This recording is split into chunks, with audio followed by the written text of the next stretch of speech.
নমস্কার বন্ধুরা, আজ আমি সুজি দিয়ে একটা রেসিপি করে দেখাবো। তার জন্য নিয়ে নিচ্ছি 1 কাপ সুজি, হাফ কাপ টক দই, সমস্ত সবজিগুলো আমি কুচিয়ে নিয়েছি। মটরশুঁটি, পেঁয়াজ, টমেটো, ক্যাপসিকাম, গাজর, ধনেপাতা, কাঁচা লঙ্কা। নিয়েছি চিলি ফ্লেক্স, নুন, রোস্টেড জিরা পাউডার আর তেল।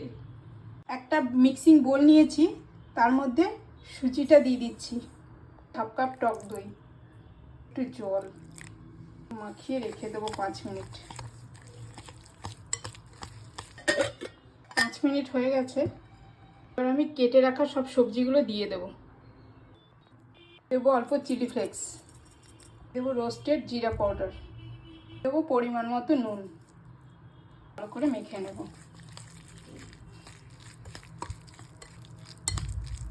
মাখা আমার হয়ে গেছে। গ্যাসে ফ্রাইং প্যান বসিয়ে দিয়েছি, গ্যাস জ্বালিয়ে দিলাম, তেল দিয়ে দিচ্ছি।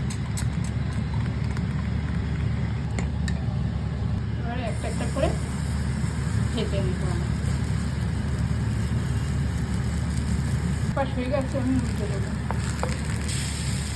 এইরকমভাবে সবগুলোকে আমি একটা একটা করে ভেজে নেব।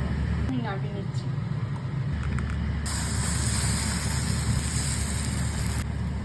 সবগুলো আমার হয়ে গেছে, নামিয়ে নিলাম।